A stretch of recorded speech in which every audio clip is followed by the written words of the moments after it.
Como presidente de Nueva Economía Forum, tengo el placer de darles de nuevo la bienvenida al Foro España Internacional de Comercio, Inversión y Diplomacia, que organizamos con la colaboración de OHL y Abertis. Hoy tenemos el especial placer de recibir una vez más al ministro de Asuntos Exteriores y Cooperación, don José Manuel García Margallo, al que, como es la primera ocasión que tenemos, deseamos felicitarle por sus logros, entre ellos el haber conseguido que España sea miembro no permanente del Consejo de Seguridad de Naciones Unidas. Le va a presentar el que fuera ministro de Asuntos Exteriores y consejero delegado de OHL, don Josep Piqué. Querido Josep, la tribuna es suya.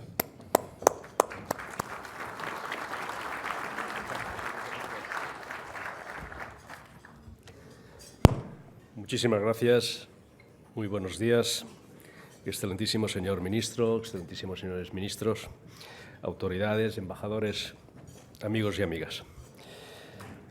Justo antes de empezar, el ministro Wert, con su habitual fina e inteligente ironía, me decía: ¿vas a ser políticamente correcto o vas a decir la verdad? Y voy a decir la verdad. Primero, porque para mí el hecho de que el señor ministro me haya pedido que le presente constituye un gran honor. Y lo digo absolutamente en serio. Uno más, porque el señor ministro además ha tenido una iniciativa desde el primer momento en que asumió el cargo, que es reunirnos de vez en cuando a los antiguos titulares de la cartera. A mí no se me ocurrió y, por lo tanto, tengo un cierto complejo de culpabilidad, porque creo que es una buena idea. Por lo menos a los ex-ministros nos lo parece. No sé si él sigue pensando lo mismo, pero en cualquier caso a nosotros nos encanta.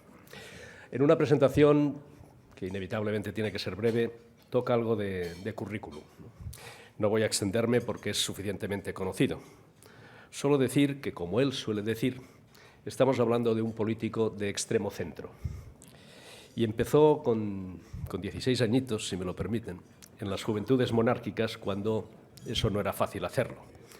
Y dentro del mundo demócrata cristiano fue avanzando hacia lo que vino después. Y así fue un claro exponente de algo de lo que todos hoy estamos muy orgullosos: la transición. Sobre todo ahora, cuando algunos, cuasi imberbes, la pretenden cuestionar sin apreciar que si pueden expresarse con toda libertad es porque muchos tuvieron el coraje de luchar por ello, a la salida de una dictadura que quería permanecer. Hoy ir contra el sistema es mucho más fácil y cómodo. Incluso puedes salir por la televisión todos los días y no corres más riesgo que el que alguien empiece a preguntarte por tus propias contradicciones. Pero vuelvo al currículum. Diputado en las Cortes Constituyentes y también luego en el Parlamento Europeo, en el debate sobre la non nata Constitución Europea. Y si en algún momento va a hacer falta debatir una reforma de nuestra Constitución, el ministro García Margallo nos hará también mucha falta. Pero hoy tenemos que centrarnos en su papel como ministro de Asuntos Exteriores y Cooperación. Evidentemente no voy a insistir en su importancia, solo apuntar algunos temas: la construcción europea y la salida de la crisis. Y decir que el ministro García Margallo ha jugado un papel absolutamente crucial para, por ejemplo, avanzar hacia la unión bancaria, y que ahora muchos reconocen. Incluso algunos dicen que el señor Van Rompuy debería pagarle royalties al respecto. Tenemos también la apuesta por el Mediterráneo y Oriente Medio. Ayer mismo hizo una propuesta en este sentido en el Consejo de Ministros de Asuntos Exteriores de la Unión Europea. Evidentemente, América Latina, los tres ejes tradicionales de la política exterior española, pero también con nuevas apuestas: la relación con Estados Unidos, el vínculo transatlántico o la política hacia Asia-Pacífico. Y una apuesta fundamental y exitosa: la marca España. Aquí nos acompaña hoy el comisionado de la misma. Hoy España, sin ninguna duda, ha recuperado su imagen, ha recuperado su prestigio y, si me permiten la expresión, la prueba del algodón está muy clara. Somos miembros no permanentes del Consejo de Seguridad de Naciones Unidas, ganándole nada menos que a un país tan importante como Turquía. Muchos temas de los que tratar, desde la amenaza yihadista a Cuba, pasando por Ucrania y Rusia, el impacto del nuevo escenario energético o el futuro de la Unión Europea.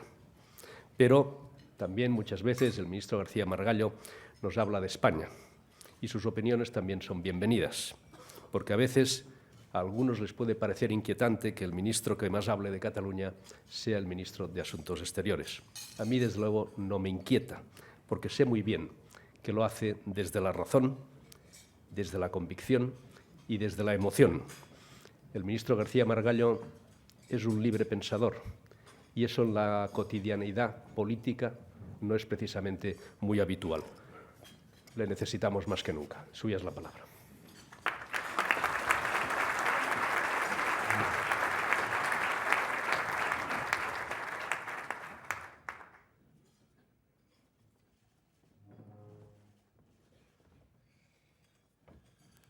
Señores ministros, exministros, queridos amigos, querido Josep.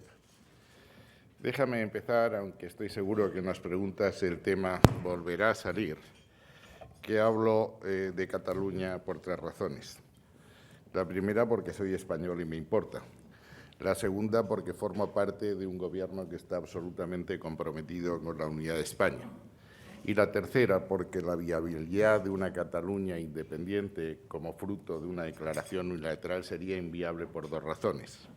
Porque no sería aceptada por la comunidad internacional y porque quedaría automáticamente excluida de la Unión Europea, 2 materias que por ahora forman parte de mi departamento. Voy a intentar responder a la amabilidad con la que me ha presentado Josep Piqué, siendo breve, ordenado y en la medida de mis posibilidades ameno. Voy a hablar de los fenómenos que se producen hoy en Europa y, desde luego, en España, estableciendo un paralelismo entre lo que ocurrió en la Europa de la entreguerra, después de 1914, y lo que ocurre ahora, prestando especial atención a las características de la globalización y a las consecuencias de la crisis financiera de 2007 que explican el auge de los movimientos populistas. Para entrar luego a esbozar lo que, en mi opinión, serían los rasgos característicos del orden nuevo, que permitirían superar el orden antiguo y evitar el riesgo de caer en un orden caótico como el que nos proponen algunos movimientos populistas hoy en auge. Y terminaré hablando, como es natural, de España, de cómo hemos sorteado la crisis y cómo vamos a afrontar el desafío en el Consejo de Seguridad que acaba de empezar. Decía Carlos Marx que los grandes hechos de la historia aparecen siempre 2 veces, una como tragedia y una como farsa. Y voy a empezar hablando de la tragedia que supuso 1914 y años siguientes, ahora que estamos cumpliendo los 100 años. Hoy aparecen en el horizonte un sinfín de movimientos, de partidos de carácter populista, de carácter antisistema. Desde el Partido del Progreso en Noruega, los demócratas suecos, el Partido del Pueblo danés, Alternativa por Alemania, el Frente Nacional, el Partido por la Independencia del Reino Unido, Syriza, por no citar los movimientos domésticos. Para sorpresa de propios y extraños, estos movimientos populistas coparon en las elecciones europeas últimas casi el 25% de los escaños, que es una cifra extraordinaria. Pero esto ocurrió antes y me van a permitir dar un salto atrás en la historia. Lo que estamos viviendo hoy, Europa ya lo vivió. 1914 es una fecha emblemática en la historia de la humanidad. Stefan Zweig, en el último de sus libros, El mundo de ayer, hablaba de esa época como la Edad de Oro de Europa y la Edad de Oro del mundo. Y otro autor menos conocido, Liaquat Ahamed, en su libro Los señores de la finanza, dice, cito, las transacciones internacionales experimentaron un gran auge, financiando puertos en India, plantaciones de caucho en Malasia y de algodón en Egipto, fábricas en Rusia, campos de trigo en Canadá, canales como los de Suez o los de Panamá. 1914 parecía una época, la culminación de una época dorada, de una edad dorada, repito, que decía Stefan Zweig. Parecía que la tragedia era imposible. Solo 2 años antes de estallar la guerra, el representante de Deutz en el Consejo de Defensa del Imperio explicó que si la Royal Navy hundiese naves alemanas, Deutz, por obligación moral y, según él, también por obligación legal, debería reparar las pérdidas sufridas por la flota alemana. La tragedia parecía imposible y, sin embargo, llegó. Y me van a permitir describir los 4 actos de esa tragedia. La primera, la revolución bolchevique, saludada entonces por Giraud como la gran luz del Este.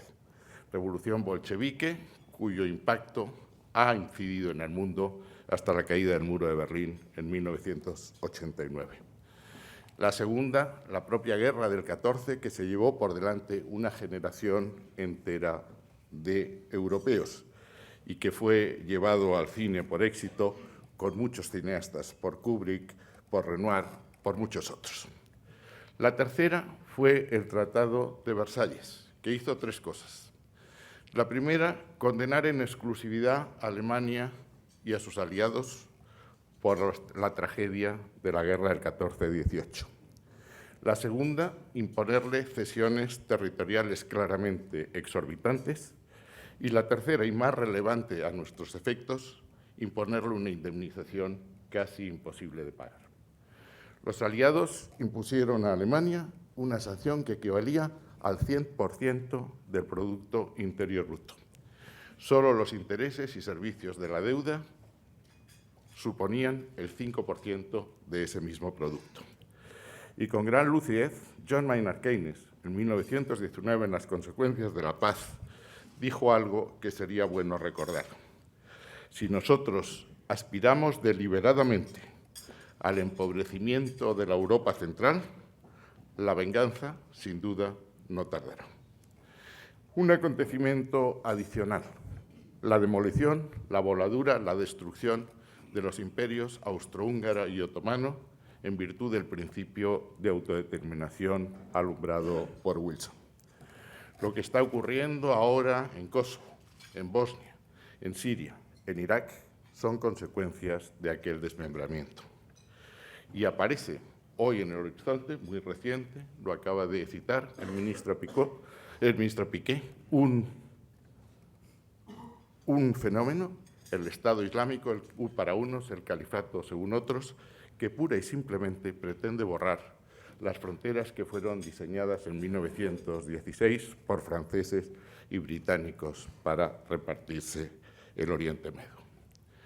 La consecuencia de todos estos factores, la guerra, la ruina posterior, determinaron en aquel momento también la aparición de muchos movimientos populistas, movimientos antisistema cuya única característica, cuya única definición común era intentar borrar la realidad existente para alumbrar otra de perfiles no definidos.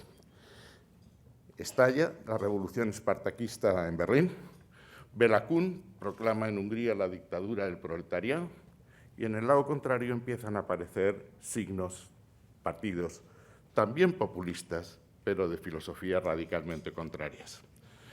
Mussolini en el 22, el Estado Nuevo en el 25, Polonia, la dictadura rumana, son expresiones de movimientos que coinciden con los movimientos comunistas en una sola característica. Entienden estos movimientos de extrema derecha que la democracia liberal era un fenómeno demasiado débil para hacer frente a las consecuencias de la revolución bolchevique y que debían ser sustituidas por movimientos mucho más homogéneos, caudillistas, sin perfiles muy definidos, salvo el odio al contrario. Es la época de los extremos. La situación política era mala hasta 1929 y explica el nacimiento de estos movimientos populistas. Pero es la crisis de 1929, que estalla en los Estados Unidos, como la de Lehman Brothers en 2007, la que viene a apuntillar el sistema. Después de la crisis de 1929, el Producto Interior Bruto de Alemania y Francia, por citar los viejos contendientes de la Guerra del 14, caen en un 40%. Las fábricas en uno y otro lado del Rin empiezan a cerrar y el desempleo empieza a aumentar hasta llegar a sumar 8 millones de alemanes en el año 1930. Precisamente en ese año, el partido nazi de Adolfo Hitler pasa de 12 a 107 escaños. La tragedia está servida y explota en la Segunda Guerra Mundial, cuyas consecuencias son todavía peores que la primera. Más muertos y más destrucción. Al finalizar la guerra, incluso aquellos países que habían salido triunfadores tenían un Producto Interior Bruto inferior en ocasiones al 50 o al 40% del Producto Interior Bruto que habían tenido en 1938, el año anterior al estallido de la guerra. Europa se divide en dos, el telón de acero. Hay quien buscan la salida mirando a Moscú, los países del este. El resultado es conocido y certificado por la caída del muro de Berlín en 1989. Los otros, los del oeste, eligen el camino contrario. Apuestan por la economía social de mercado, mercados que funcionen y compensación social, y por una integración regional que empieza en el Plan Marshall y culmina en la Comunidad Económica Europea. La historia de Europa es desde entonces relativamente conocida y, por tanto, la podré esbozar con unos cuantos brochazos. A partir de 1948, el Plan Marshall, la Europa occidental, la Europa libre, la Europa capitalista, empieza a crecer a un ritmo acelerado. Son los 30 gloriosos años fruto del consenso de la democracia cristiana y la socialdemocracia. El tren se para en 1973, después de la guerra de Yom Kippur. Empieza a aparecer el Oriente Medio como factor de conflicto, que desata que tiene tres consecuencias importantes. La subida del precio del petróleo y de las materias primas.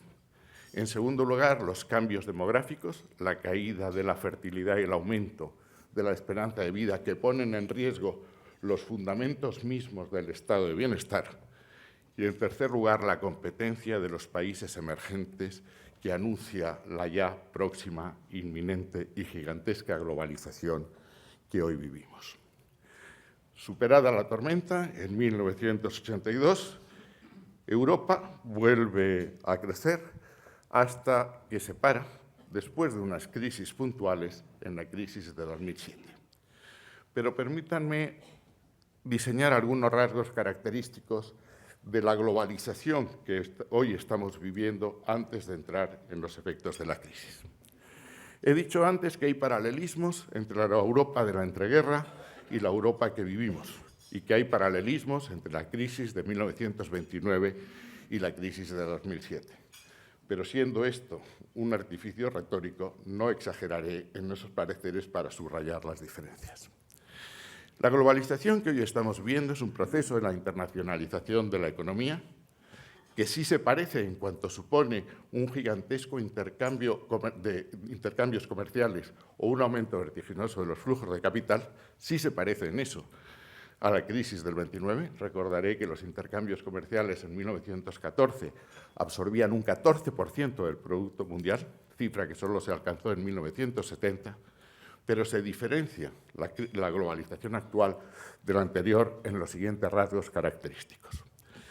Primero, el protagonismo de los grandes grupos multinacionales, que son capaces de fragmentar la cadena de valor y establecer sus instalaciones productivas donde lo tengan por conveniente por un solo movimiento de ratón. Para darles sensación o la idea de lo importante que esto supone, permítanme recordarles que de las 150 grandes economías que en el mundo hay hoy, 87 son grupos multinacionales y solo 63 son estados soberanos. Permítanme recordar también que Walmart tiene una facturación superior a Dinamarca, Hungría, Polonia y otros muchos países de la Unión Europea. Ese tamaño y esa capacidad de moverse ad libitum entre los distintos países, otorga a los grupos multinacionales el poder de dictar decisiones parapolíticas, dictat parapolíticos que se imponen a los estados soberanos. Por eso Hobsbawm dice que el sueño de los grandes gigantes multinacionales es un mundo poblado por estados enanos o sin estado de ningún tipo. Reflexión que dejo al hilo de las preguntas que vendrán luego. El segundo de las características de la globalización es que se produce una aparición de nuevos actores, nuevos sujetos, que aprovechándose de las nuevas tecnologías y de las redes sociales son capaces de influenciar y modificar la realidad social. Gran parte del éxito de esos movimientos populistas o incluso de los movimientos yihadistas está en la utilización masiva e inteligente de los nuevos medios de comunicación social que han sustituido en parte a los tradicionales. La tercera gran característica de la globalización que estamos viviendo es que en muchos países, en muchos rincones del mundo, surge la sensación, la percepción de que se está imponiendo un orden cultural homogéneo, cuyo vehículo es el inglés y que se basa en patrones establecidos por Hollywood que amenazan sus factores tradicionales de vida, sus formas tradicionales de vida, sus identidades culturales. La resolución en Europa y fuera de Europa de muchos movimientos identitarios que recuerdan los perfiles de 1914 responde a ese instinto defensivo, a ese deseo de cerrarse al mundo, a ese deseo de cerrar puertas y ventanas. La solución a los conflictos actuales, a la globalización, no está en negar la globalización, sino en cabalgar la globalización. Recuerda Vargas Llosa que se reunieron unos indios amazónicos y por mayoría absoluta declararon abolida la ley de la gravedad. El efecto de esa declaración es perfectamente conocida, como perfectamente conocida sería el intento de sustituir la globalización por un movimiento diferente. Pero si la globalización era contestada ya antes de 2007, la crisis de 2007 ha venido a agravar la situación, ha venido a profundizar en las razones de aquellos que niegan el sistema en que vivimos. La crisis del 2007, suficientemente conocido, empezó como una pequeña crisis local hipotecaria en unos estados de la Unión Americana, se extendió por todo el mundo a través de los estados tóxicos, obligó a los gobiernos y a los bancos centrales a acudir en socorro de los sistemas financieros nacionales y desembocó en una crisis de deuda pública que es exactamente la que estamos viviendo. La crisis se está saldando, a través de un sacrificio enorme de los países que la hemos sufrido. La única solución en un mundo globalizado, y mucho más cuando estamos inmersos en una unión económica y monetaria, de curar la enfermedad, de salir de la enfermedad, es una devaluación interna que se traduce en desempleo, en empobrecimiento, en bajadas de salario y en penurias a la población. El tratamiento es duro, pero más duro hubiese sido sucumbir a la enfermedad. Y esa dureza es de nuevo aprovechada por movimientos populistas que simplemente niegan la mayor. Lo que hay que hacer es sustituir todo, arramblar con la casta, destruir el edificio sin explicar muy bien qué es lo que se va a hacer. La solución no está en continuar con aquellos rasgos del sistema económico que nos llevaron a la crisis, pero tampoco está en negar el sistema en su totalidad. La solución está en reformarlo. Y me van a permitir que esboce aquí las reformas que, a mi juicio, son absolutamente necesarias. Es, en primer lugar, necesario reformar la gobernanza mundial y, en concreto, el sistema de Naciones Unidas para tener en cuenta las realidades y las expresiones de aquellos países que tienen hoy una potencia que no tenían en 1945.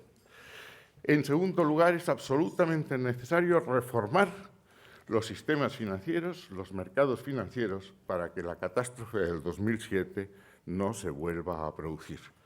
Es necesario un marco de regulación nuevo y un marco de supervisión más efectivo para que las nuevas crisis, que las habrá, no vuelvan a ser soportadas por el contribuyente.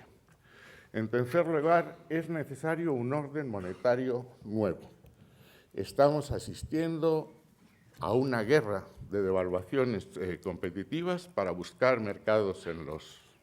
ventajas en los mercados, que debe terminar con un sistema cuasi fijo, Bretton Woods, 3 le llaman algunos, pivotado sobre las grandes monedas que en el mundo son el dólar, el euro, el yuan y el yen. Es necesario, en cuarto lugar, en el orden comercial, completar la red de tratados de asociación de libre comercio. Y en este caso, como ha subrayado el ministro Piqué, hay 2 de especial interés para España. El acuerdo de comercio y de inversión con los Estados Unidos, no solo porque Estados Unidos es un destino prioritario en nuestras inversiones, sino también porque debe abrir la llave para desbloquear el acuerdo de asociación con Mercosur, en donde los intereses de España son conocidos. Terminada esa red de asociaciones, es necesario terminar la ronda de Doha para acabar con los fenómenos proteccionistas que están dificultando el comercio mundial y disminuyendo nuestras posibilidades de crecer. En el orden intelectual, es necesario sustituir el concepto de desarrollo económico, economicista, diría Felipe González, por un desarrollo que haga realidad las 3 pilares que forman el sueño de la humanidad, según Keynes: la libertad individual, la eficiencia individual, la eficiencia económica y la inclusión social. Si añadimos un cuarto, el respeto al medio ambiente, tendremos el cuadro en que tendremos que desenvolvernos en los próximos años. Y me van a permitir hablar de España. España sufrió la crisis que empezó en Lehman Brothers, como cualquier otro país del mundo. Pero sufrió más que prácticamente ningún otro país del mundo, porque teníamos 3 singularidades específicas que agravaban la situación. La primera era un excesivo endeudamiento privado que llegó en el año 2008 a absorber el 209% del PIB, sin contar el endeudamiento de las entidades financieras. En segundo lugar, una burbuja inmobiliaria en caída libre. Llegamos en el año 2007 a empezar 651.000 viviendas, más que Francia, que Italia y Alemania juntas. Y en tercer lugar, tuvimos una pérdida de competitividad fomentada por 2 canales: el aumento de los costes laborales unitarios hasta el 2008 por encima de nuestros competidores y la pérdida de la calidad del sistema que indica la competitividad. Las consecuencias de la crisis general, más el impacto de estas 3 singularidades, determinaron que el sufrimiento de la economía española fuese mayor, insisto, que el de otros países del mundo. Las consecuencias de la crisis general y de estos 3 factores fueron muy severas. Cayó el Producto Interior Bruto y el empleo más que en ningún otro país del mundo, llegando a cotas de desempleo claramente intolerables. En segundo lugar, se deterioraron notablemente nuestras cuentas con el exterior. Llegamos a tener, allá por el 2008, un déficit por cuenta corriente del 10%, el más alto en términos relativos y el segundo en términos absolutos del mundo. Sufrimos, en tercer lugar, un desplome de las cuentas públicas en solo 2 años. Si en 2007 habíamos cerrado el ejercicio con un superávit de un 1,9% del PIB, 2 años después, en 2009, el déficit era de 11%. En solo 2 años perdimos 13 puntos. El cuarto y último fenómeno es el deterioro del sector financiero. Siendo este el diagnóstico, siendo esta la situación, cuando llegamos al Gobierno, a finales del 2011, el programa del Gobierno, y seré muy breve, se resume en los siguientes ejes. La consolidación fiscal para eliminar los excesos, los michelines adquiridos y establecer mecanismos de control para que lo que había ocurrido no se volviese a repetir. El saneamiento del sector financiero con ayuda de la Unión Europea. En tercer lugar, reformas estructurales para recuperar la competitividad perdida. Y en cuarto lugar, una reforma de nuestro sector exterior. E incluyo la reforma del sector exterior en nuestro apartado económico, porque lo que se está produciendo en España no es una ligera corrección del rumbo, es un cambio de modelo. De un modelo basado antes en una demanda interna claramente sobredimensionada, estamos pasando a un modelo liderado por el sector exterior. Y la acción exterior, la marca España, son capitales en este empeño. Y son capitales porque de la marca, está aquí el alto comisionado, como ha dicho Piqué, que es la niña de mis ojos en el Ministerio, de la proyección no el alto comisionado, la marca. De la proyección de la imagen de España en el exterior depende el ahorro que hemos necesitado y necesitamos para financiar nuestra economía, las inversiones directas que van a crear empleo, el fomento de nuestras exportaciones o la internacionalización de nuestras empresas. Por eso, la marca España constituye el mascarón de proa de todo el Gobierno en este tema. Y la cosa está funcionando. Está funcionando relativamente bien, aunque seguimos sufriendo cifras de desempleo claramente inasumibles, claramente intolerables. Hoy, el Fondo Monetario ha hecho sus previsiones económicas. No son demasiado buenas para el mundo, a pesar de la bajada del precio del petróleo, porque parece que los vientos de proa son más fuertes que los vientos de cola, pero son espectaculares para Estados Unidos y para España. Auguro un 2%. Dentro de un año, si Dios quiere, vendré como invitado, porque ya no seré ministro, pero diré que la cifra se había quedado corta. En segundo lugar, hemos logrado reducir el endeudamiento con un coste, porque si las empresas y las familias se dedican a pagar sus deudas, es obvio que no consumen y que no invierten. Por eso el estímulo fiscal me parece capital. Hemos empezado a crear empleo y lo importante aquí es la cifra de la ocupación. La EPA demostrará que la cifra es buena. Hemos recuperado el equilibrio de las cuentas públicas y ya tenemos un superávit primario. Y en materia exterior, que es lo que a nosotros más nos importa, las cosas van francamente bien. Las exportaciones suponen hoy un 34% de nuestro Producto Interior Bruto, mejor que Francia, Italia y que el Reino Unido. Nuestras empresas ganaron el año pasado contratos y licitaciones superiores a los 70.000 millones de euros. La inversión directa extranjera está por encima de los 650.000 millones, algo equivalente a la inversión extranjera en España. En definitiva, el sector exterior se está convirtiendo en la máquina, en la locomotora de la economía española y así tiene que seguir siendo. Esta mejora de la realidad se ha traducido en una mejora de la percepción de España fuera. Según los estudios que ha realizado Carlos Espinosa de los Monteros, la imagen de España es buena o muy buena en todo el mundo, singularmente en Europa, en todo el continente americano. Es débil, lo cual no quiere decir que sea mala, en el subcontinente asiático, y ahí tendremos que hacer esfuerzos, y en África, y es pésima en España, porque una de las características de nuestro genio nacional es criticarnos mucho más de lo que nos critican fuera. Por eso los objetivos de la marca, y si me he equivocado me corregirá Carlos, será en primer lugar seguir aumentando nuestro prestigio fuera, recuperar la autoestima dentro y hacer un homenaje a la sociedad española, que es la que ha logrado que de una cima en la que estábamos estemos hoy empezando a salir. Y no exagero cuando hablo de cima. La primera reunión que yo acompañé al Consejo de Ministros en G20, en Los Cabos, la prima de riesgo estaba alrededor de los 639 puntos. Y la pregunta no era sí, sino cuándo íbamos a ser rescatados. Si quieren saber lo que hubiese pasado si hubiésemos sido rescatados, dense una vuelta por Grecia o incluso por Portugal y verán cuáles son los efectos del rescate. En la última reunión a la que asistió el presidente del Gobierno en Brisbane, recibió felicitaciones y ayudas. Y si miran ustedes las publicaciones extranjeras, verán el cambio que se han producido en estos tiempos. ¿Qué es lo que nos espera? Y es la última parte de mi intervención en el Consejo de Seguridad.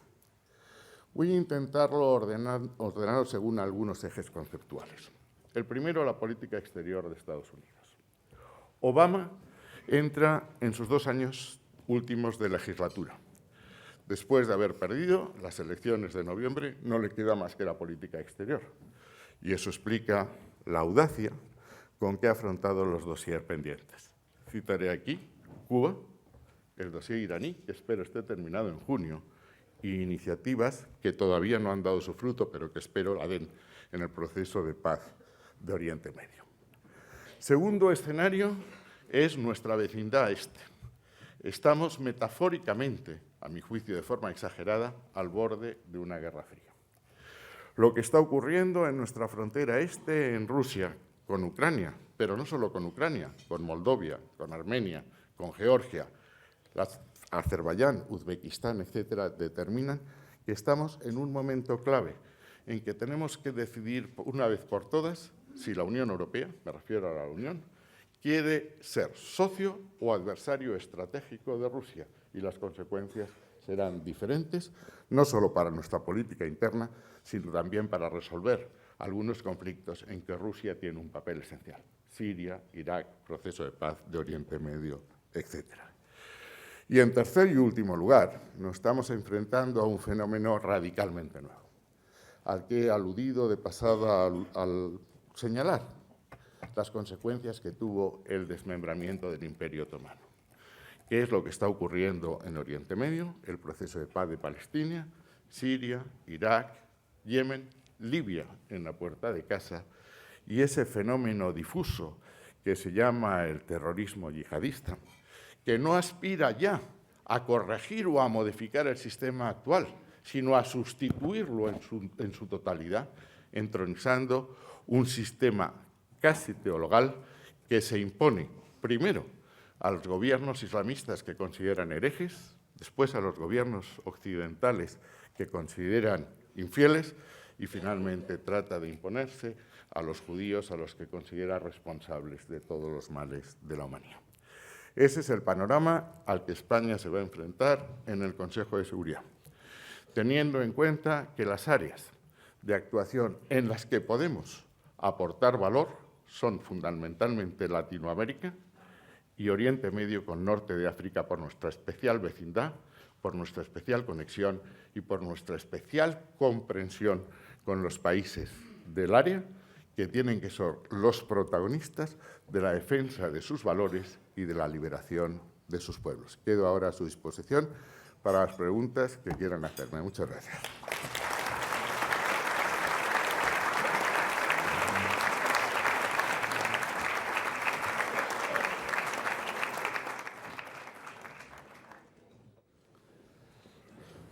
Muchísimas gracias, señores ministros. Muchas gracias, Josep, por la presentación. Y enhorabuena al señor García Margallo por su brillantísima intervención. Usted se va mejorando, cada vez nos sorprende más. Pues vamos a empezar con una pregunta de Felipe Sagún, que dice: ¿cómo valora que ni con José Luis Rodríguez Zapatero ni con Mariano Rajoy, el presidente de los Estados Unidos, tras 7 años en la Casa Blanca, no haya pisado España, a pesar de la estrecha colaboración que sigue prestando España a Washington en tantos frentes, desde las bases de Rota y Morón hasta Irak y Afganistán? Me hubiese gustado que hubiese venido, estoy seguro que vendrá, pero cuando se trata de tener una repercusión mediática, muy aficionados a las presencias y a las ausencias. En la última cumbre iberoamericana en Veracruz, que resultó un éxito, hubo una mañana en que todo el éxito de la operación dependía, y está aquí la secretaria general, si venía Raúl Castro o no venía Raúl Castro. Lo que se había hecho durante el año, los documentos que se habían aprobado, la refundación de la Comunidad Iberoamericana, parecían carecer de importancia. Podíamos no haber hecho nada, si Raúl Castro hubiese venido era un éxito, o podíamos haber hecho mucho como se hizo, y si no venía Raúl Castro era un fracaso. Lo mismo pasa con Obama. La relación de Estados Unidos, lo ha dicho el ministro Piqué, es una relación capital para España. Si España tiene bien firmes los lazos con la Unión Europea de un lado y con los Estados Unidos de otro, la relación transatlántica, transitar por el resto de los escenarios en que tenemos que transitar es muchísimo más fácil. Cuando yo llegué al gobierno, las relaciones con Estados Unidos estaban francamente deterioradas. Saben ustedes lo que pasó en el periodo anterior, en la fiesta nacional con la bandera americana, lo que pasó con la retirada unilateral de Irak, con lo que pasó con la invitación del presidente entonces Rodríguez Zapatero a los demás países a seguir el ejemplo de España, y hubo que recoserlas, remendarlas poco a poco. Y hoy las relaciones son francamente buenas. Son francamente buenas desde el punto de vista comercial, desde el punto de vista de la inversión, desde el punto de vista de la seguridad, Morón y Rota. Estamos ahora considerando la petición americana de ampliar los efectivos en Morón para hacer frente a las amenazas fundamentalmente del norte de África. Participamos en la NATO y España va a ser un honest broker, un negociador en el acuerdo de comercio y de inversión de los Estados Unidos. Estamos celebrando, y está por aquí también Cortés, los grandes acontecimientos que España ha realizado en los Estados Unidos, la contribución de España a la historia de Estados Unidos. El año pasado fue el descubrimiento de Florida y el 300 aniversario de Fray Junípero Serra. El año que viene será la fundación de San Agustín, pero la relación con Estados Unidos va muy bien y va a ir mejor. Y el contacto, la complicidad y la colaboración con la administración americana en todos los temas y en todos los niveles es espléndida. Luis Ayllón, de ABC, dice, en su viaje a Cuba hizo algunas peticiones a las autoridades cubanas como que autorizaran la salida del país de presos con licencia extrapenal o el regreso de disidentes que viajaron en su momento a España. ¿Ha tenido alguna respuesta? Ramón del Pino dice, ¿qué sabía usted del proceso de contactos diplomáticos entre Washington y La Habana que desembocaron en el acuerdo del 17 de diciembre? ¿Y por qué cree que Cuba prefirió que los mediadores fueran el Vaticano y Canadá y no España? Primero corrijo la mayor, Canadá no fue mediador. Canadá lo que facilitó las instalaciones para que las conversaciones se celebraban, que es un concepto mucho más de posadero que de mediador, dicho sea con todos los respetos. En segundo lugar, voy a hacer una referencia sobre Cuba. Cuando el gobierno del Partido Popular en 1996 decide solicitar a la Unión Europea la aprobación de la Posición Común, Cuba era un país completamente aislado. A partir de ese momento y progresivamente, Cuba se va insertando en el mundo y muy especialmente en Latinoamérica. Cuba es, en estos momentos, parte de la Asociación de Estados del Caribe, es parte de CELAC, llegó a ocupar la presidencia pro tempore y, como yo vaticiné, estará en la OEA, en Panamá, junto con los Estados Unidos. Por tanto, la situación internacional de Cuba ha variado y si España se hubiese mantenido en la Posición Común o en la inflexibilidad en la Posición Común, simplemente nuestro horizonte latinoamericano hubiese desaparecido. Cuba cuenta, además de estas pertenencias, con un apoyo unánime de todos los países de Latinoamérica y singularmente de Brasil y de Caribe. Digo eso en el aspecto político. En el aspecto económico, yo les recomiendo un libro que se llama Cuba, España, Cuba, de Moreno Friginal, que demuestra que Cuba ha sido siempre, de alguna manera, una economía dependiente.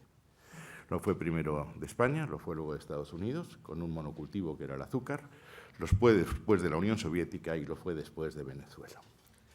Cuando Venezuela empieza a experimentar dificultades económicas agravadas por la caída del precio del petróleo, los cubanos, y todo el mundo, empezamos a intuir que Venezuela va a tener que ir recortando sus subsidios internos y, lo que es más importante, sus ayudas externas a través del programa de Petrocaribe, que es lo que han permitido subsistir a la economía cubana.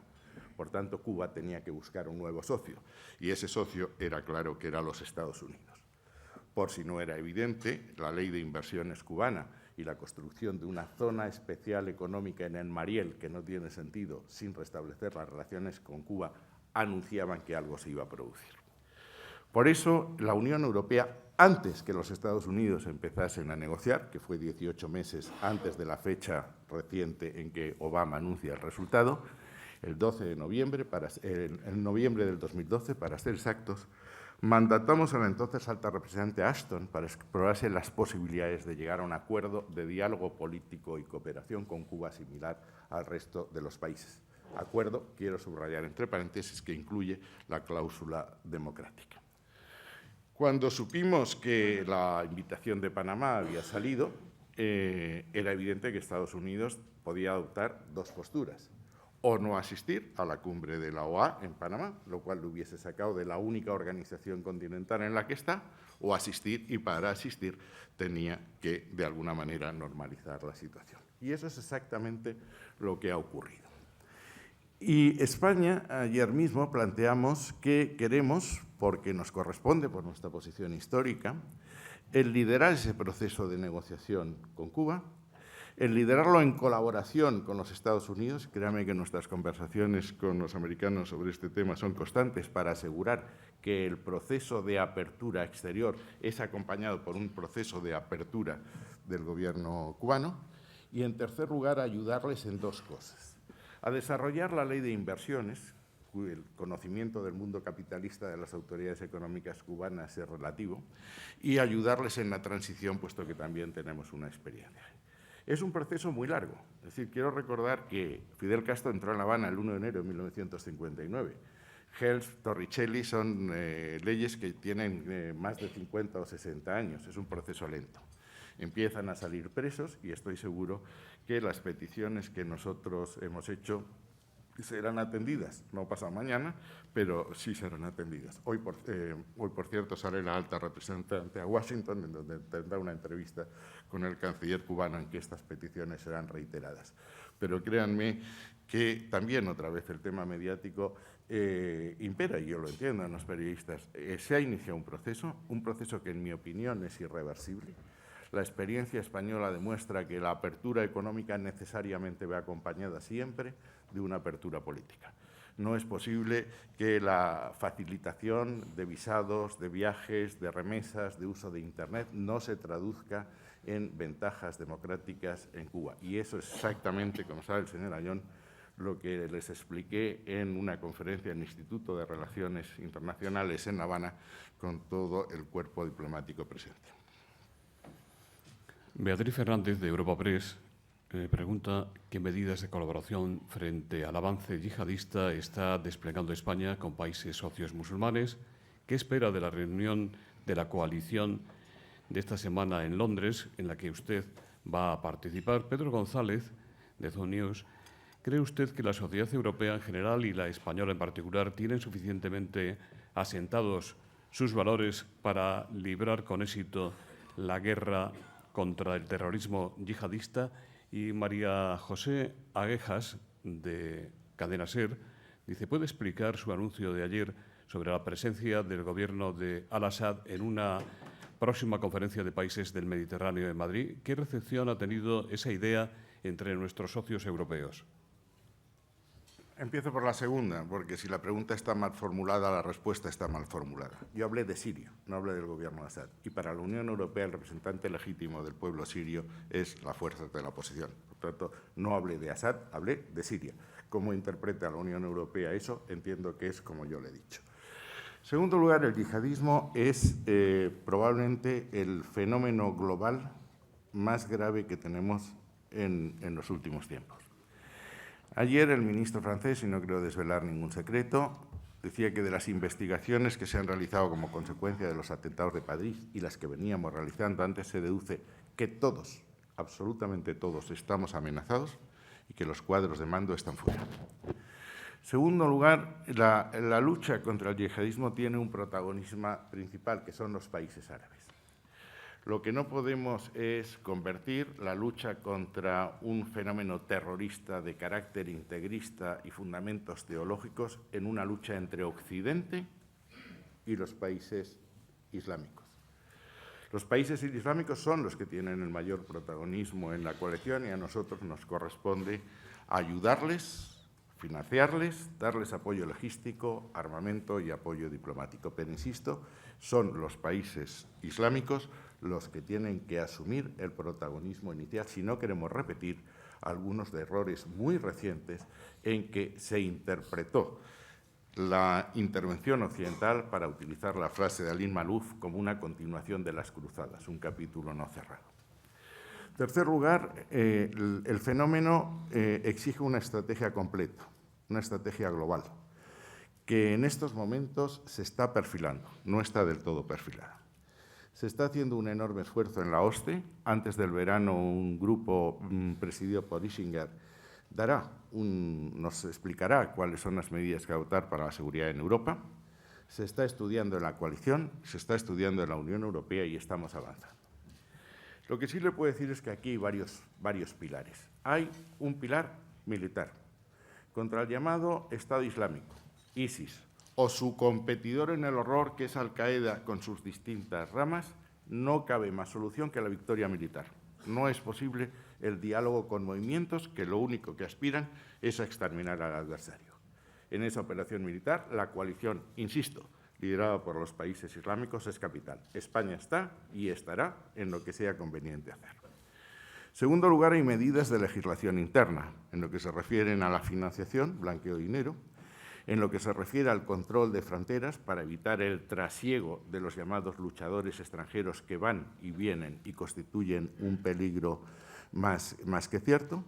En tercer lugar, hay un debate ideológico y aquí hay algunas iniciativas interesantes.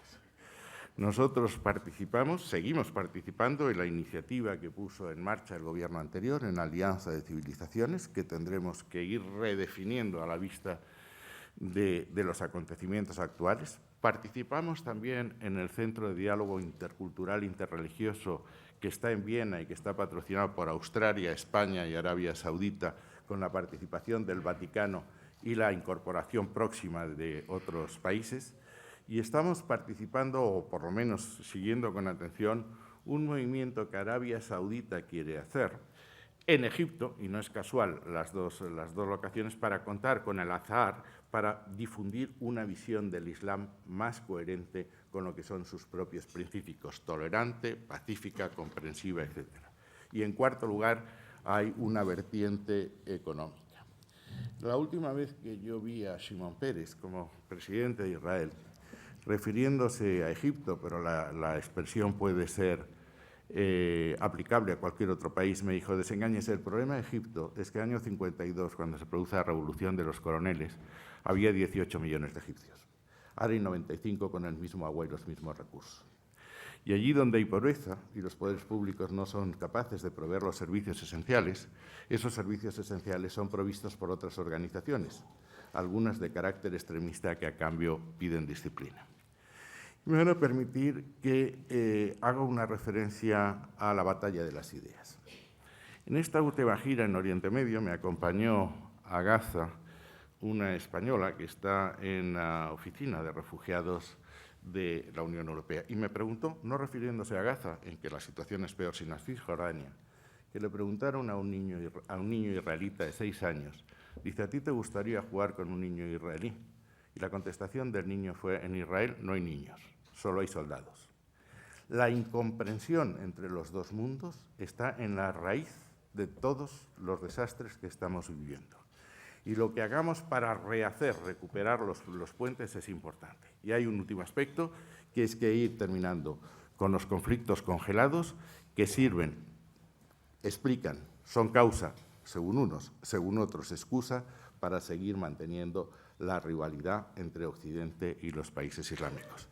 La tarea no es sencilla, estamos en un fenómeno nuevo, pero creo que lo estamos entendiendo mejor. Si estaba antes hablando de la entreguerra, si los occidentales no fueron capaces de ver la maldad perversa del nazismo en los años 30, y eso llevó a Múnich y llevó a lo que llevó luego, nosotros creo que sí estamos entendiendo la gravedad de lo que está pasando, y España está y estará en primera línea en este combate.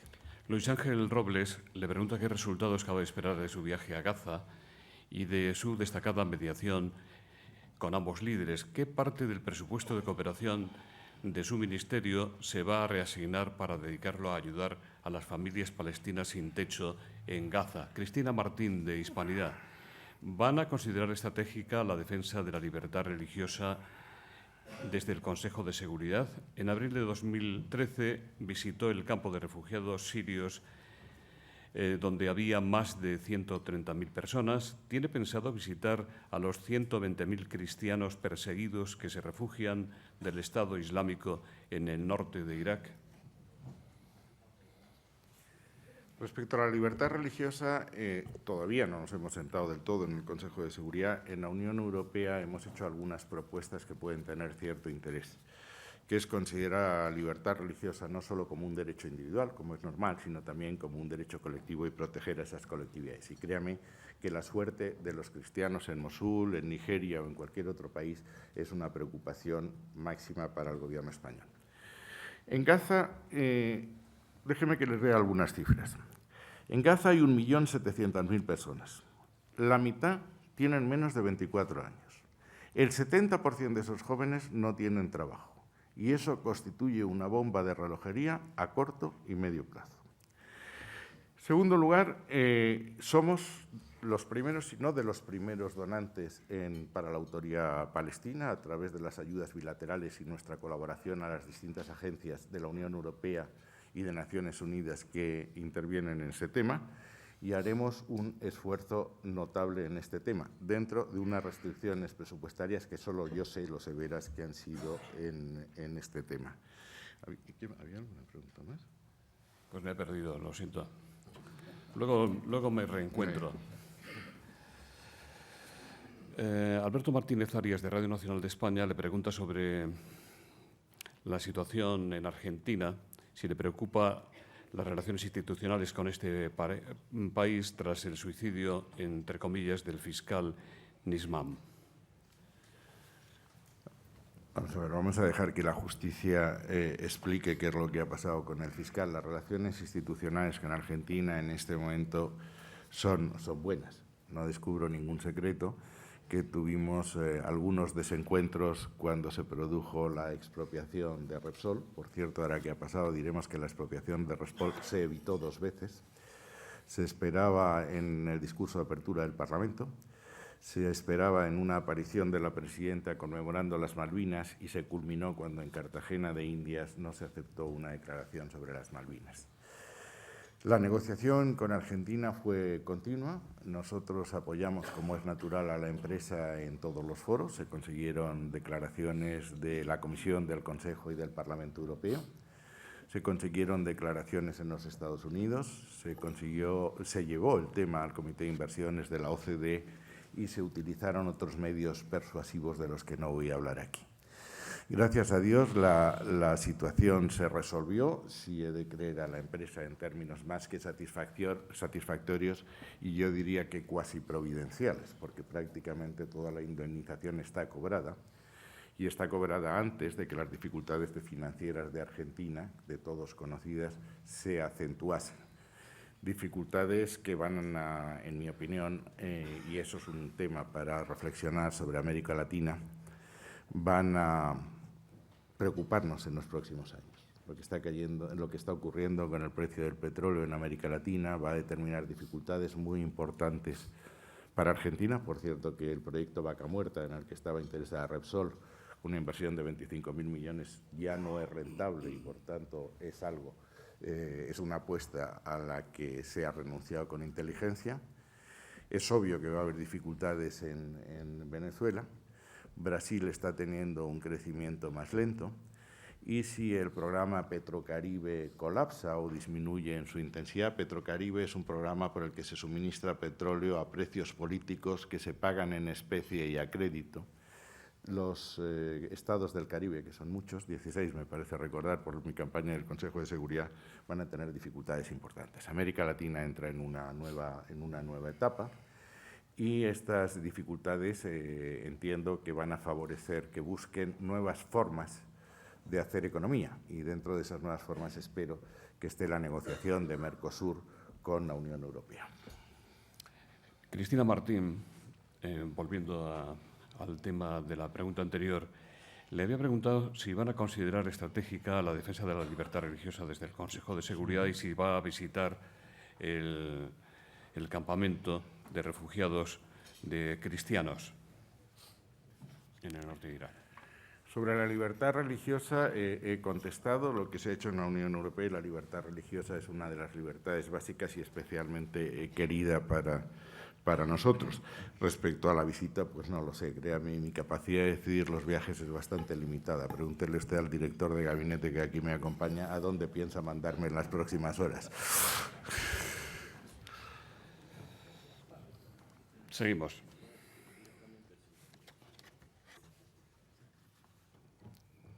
Creo que el embajador de Japón. Do you want something? Have you a question? Señor Piqué. La correspondencia diplomática.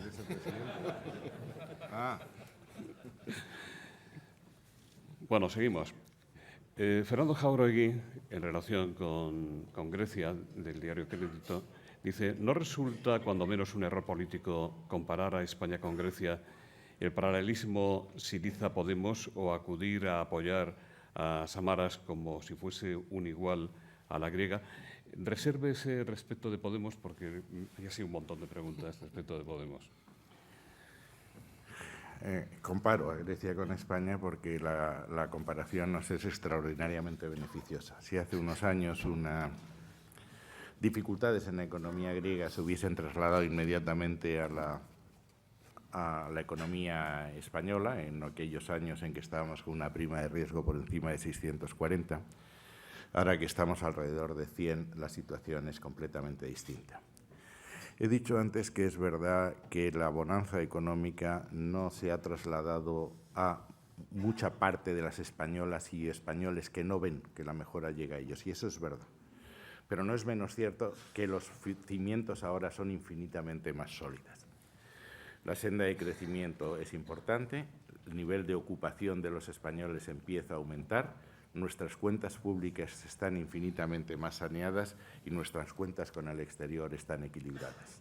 Por tanto, una conmoción en uno de los países del euro no nos afectaría demasiado, nos afectaría en cuanto tenemos un crédito de 26.000 millones de euros con Grecia. Puede tener otras consecuencias, pero yo creo que España no va a ser de los países afectados en este tema. Segundo, en un mundo globalizado, la interdependencia no es solo entre los Estados, es también entre los sistemas, entre los partidos y las personas. Samaras es el presidente de Nueva Democracia, que pertenece a nuestra internacional, y me parece perfectamente razonable que en un momento en que hay dificultades el presidente del Gobierno, el presidente Rajoy, acuda a apoyar a quien es su correligionario. Como yo he pedido y seguiré pidiendo ayuda a mis correligionarios en algunos temas cuando el zapato nos aprieta en un determinado sitio. Por eso es un síntoma de que Rajoy ha entendido lo que es la globalización, aunque otros no lo hayan entendido.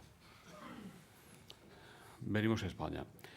Joan Rossinyol, del diario Ara, le pregunta si le preocupa que las elecciones catalanas de septiembre se conviertan en un plebiscito sobre la independencia de Cataluña y qué repercusión europea podría tener este planteamiento. Usted ya ha adelantado su posición en su discurso. Carlos López Combarros dice: financieramente no se está protegiendo en exceso a Cataluña con ayudas y socorros económicos muy importantes en vez de aplicar la Constitución frente a una fenomenal amenaza contra la unidad nacional.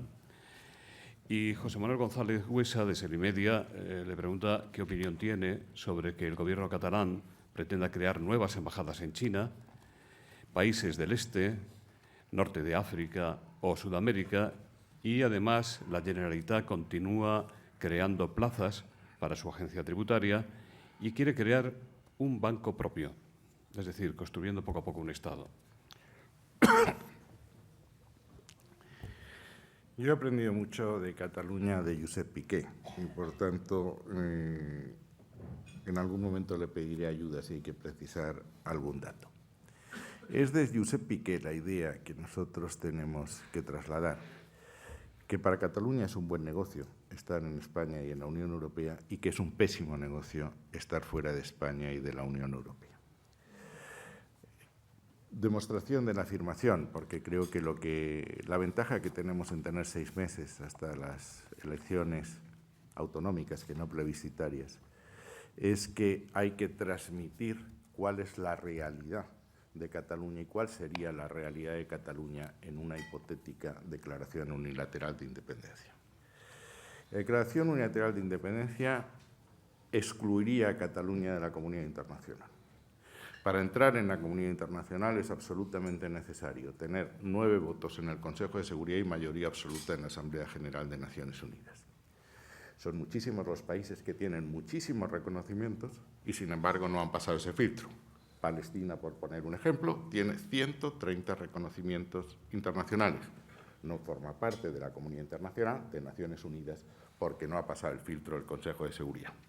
La llamada República Árabe Saharaui Democrática tiene también reconocimientos múltiples y no ha pasado el filtro. Y yo le garantizo a usted que Cataluña no tendría en el futuro previsible esos 9 votos para formar parte de la comunidad. Los territorios que se han extendido unilateralmente en este momento son muchos y ninguno tiene el reconocimiento. En Georgia hay 2, Osetia y Abjasia. Tienen reconocimiento, si no me equivoco, de Venezuela, Nicaragua, Nauru y Tuvalu. Transnistria no tiene reconocimiento absolutamente de nadie. Y las regiones que accedieron teóricamente a la independencia en virtud de declaraciones unilaterales en Ucrania, el Donbass, tampoco tiene reconocimiento de nadie. En Naciones Unidas hay un principio, que es que el principio de autodeterminación se aplica solo en 3 casos: en territorios coloniales, en territorios ocupados militarmente, en territorios en que se niegan los derechos básicos a la población. Coincidirá usted conmigo que esos supuestos no coinciden en Cataluña, por tanto, se aplicaría el principio de integridad territorial.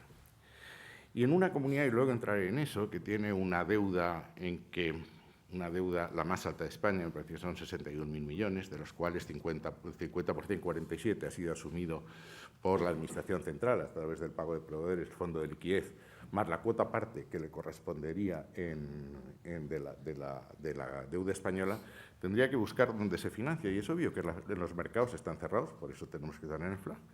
No podría acceder al Fondo Monetario Internacional, al no ser miembro reconocido de la comunidad internacional. En Europa el problema, porque aquí hay un juego de palabras. Cuando yo hablo con mis amigos catalanes, que son muchos, algunos soberanistas, me dicen: nadie se va a atrever a expulsarnos.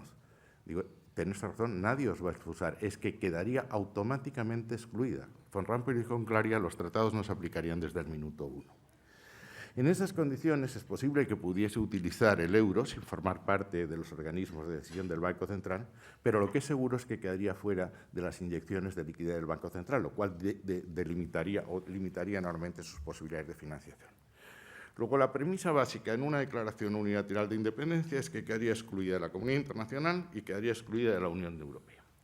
A partir de ahí, la segunda idea que yo quisiera decir es que Cataluña en estos años, no lo dijo yo, lo dijo Pujol hace unos tiempos, ha atravesado su etapa de libertad, reconocimiento de su personalidad y prosperidad más importante de su historia económica. La renta per cápita de Cataluña es el 120% de la media. Es la primera comunidad en exportaciones, la primera comunidad en importaciones, la segunda receptora e inversión extranjera después de Madrid, la segunda en turismo después de Canarias y la segunda en términos de inversión pública acumulada en este periodo. Cuando se habla como motivo de desafección del tema de la inversión pública, el Estatuto decía que la inversión debía corresponder a un porcentaje del PIB, cosa que en sí misma es un sinsentido. Cuando se está haciendo el AVE sube, cuando no se está haciendo el AVE baja, pero en fin, lo cierto es que es la segunda. Y lo cierto es que en Cataluña las 4 capitales están conectadas por AVE, cosa que no existe en ninguna otra comunidad. No tengo que ponderar, porque es competidor de Valencia, lo bien que lo hacen en el puerto de Barcelona o las cifras del aeropuerto del Prat. Es decir que Cataluña ha sido discriminada en este periodo es rigurosamente falso. Segundo motivo de desafección es el tema de la lengua y la cultura. Está aquí el ministro de Educación. ¿Saben ustedes cuántos niños han pedido ser educados en castellano en su totalidad? 1. Convertir eso en un conflicto me parece realmente preocupante. Tercer punto es el sistema de financiación. El sistema de financiación es malo, pero es malo para todos. Y quiero subrayar, y tú estabas entonces en el Partido Popular, que en el año 2004, cuando se aprueba el sistema de financiación, el entonces conseller en CAP, Artur Mas, dice que es el sistema de financiación más favorable que Cataluña hubiese podido imaginar. Afirmación que fue repetida luego por Montilla cuando Montilla era el presidente de la Generalitat. Lo que ha ocurrido es que el sistema de financiación se ha desplomado, porque se ha desplomado la recaudación, porque se han desplomado los que se imponen en toda España. Y es verdad que hay que reformarlo, y hay que reformarlo, y yo tengo alguna idea sobre el tema que no voy a exponer aquí para no meterme en más líos de los necesarios, pero hay que hacerlo. No se corte, no se corte. No, vamos a ser serios. Bueno, entonces, ¿qué es lo que quiero decir? Primero, que no es verdad que Cataluña haya sufrido una discriminación económica en el resto de España. No es verdad que no haya tenido prosperidad estando en España y en la Unión Europea. No es verdad que haya sido discriminada en materia de inversiones o de financiación. Por tanto, lo primero que hay que explicar es esa realidad. Y lo segundo, hay que explicar cuál es el escenario en el caso de una declaración unilateral de independencia. Y a partir de ahí empezaremos a discutir qué es lo que hay que hacer. Pero para discutir lo que hay que hacer, la otra parte tiene que estar dispuesta a discutir. Es imposible discutir los estatutos de la comunidad con un señor que lo que quiere es prenderle fuego al edificio. Me parece que es perfectamente razonable lo que estoy diciendo. Alejandro Riego, de Televisión Española, dice, en su opinión, ¿cuál es el antídoto contra los nuevos populismos que surgen en Europa y en España? Carmen López Dóriga dice, ¿qué valoración hace del fenómeno Podemos y de las encuestas que le atribuyen la capacidad de poder activar una suerte de frente popular y acabar con el sistema actual? Carmen Remírez de Ganuza, de El Mundo, dice, ¿cree que Podemos está más cerca o más lejos que Syriza o el Frente Nacional de tocar poder? ¿Se trata de un movimiento populista como los demás europeos?